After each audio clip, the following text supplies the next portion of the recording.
مرحبا بكم خوتي الأعزاء، إن شاء الله تكونوا بخير وعلى خير. قبل ما نشوفوا الفيديو تاع الأخ بوسماحة، فضلا وليس أمرا حطوا لايك، حطوا اشتراك، خليوا تعليق، بارطاجوا هذا الفيديو وشكرا. بعد صدور قرار مجلس الأمن الدولي بشأن مبادرة الحكم الذاتي، العياشة واش دار ولا ملك المروك واش دار؟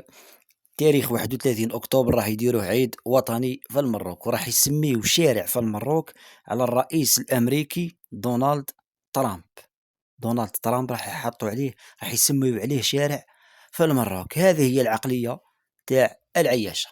نزيدو نسمعوا الأخ بوسماحة ونضحكوا شوية مع الأخ بوسماحة كيفاه يقصف العياشة. السلام عليكم. بعد التصويت في مجلس الأمن وصدور القرارات اللي يفهمها جميع العالم إلا العياشي المغلوب على أمره، ملك المروك سيمو يقرر جعل 31 أكتوبر من كل سنة عيدا وطنيا تحت اسم الوحدة الوطنية. إبراهيم غالي عيد معاك ولا تعيد لروحك؟ سميتها الوحدة الوطنية واختصرتها كما قال لك على القرارات نتاع مجلس الأمن، وسبتها ومليليا ولا صاي غادي يكمل النضال. سبتو مليليا نتحدى ملك المروك ونتحدى المخزن المروكي ونتحدى المراركة أنهم يهضروا على سبتة ومليليا، نتحداهم أنهم يهضروا على سبتة ومليليا. والعياشة اللي مازالهم يلونوا كاين اللي راه واصل بالتلوين تاع السينيغال، هذاك شدير له، وكل ما يدير لهم عيد وطني يقلع لهم عيد ديني. مادام دار لكم عيد الوحدة الوطنية هذا يبان لي عيد الفطر هذا العام محال في الشك. ولو كان زدت صبرت غير نهار 31 أكتوبر، كان صبرت غير نهار كنت ديره برومي نوفمبر، باسكو العياشة يبغيو يديروا فوتوكوبي على الجزائر.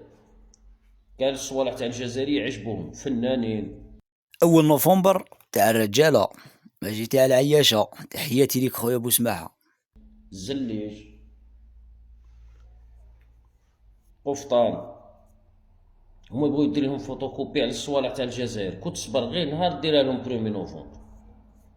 وانجاز واحد اخر باش ما نساوش، تسمية اكبر شارع في العاصمة الرباط تحت اسم دونالد ترامب الرئيس الامريكي. ما راكش خايف يزعف منك؟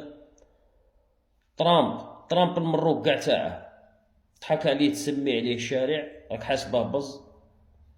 نورمالمون هو يسمي عليك شارع، حق اللي مديت له المروك وتخليت على السياده، وراك مقدم شحال من تضحيات بايدين لك ديديكاس في التويتر ويقول لك الصحراء مغربيه.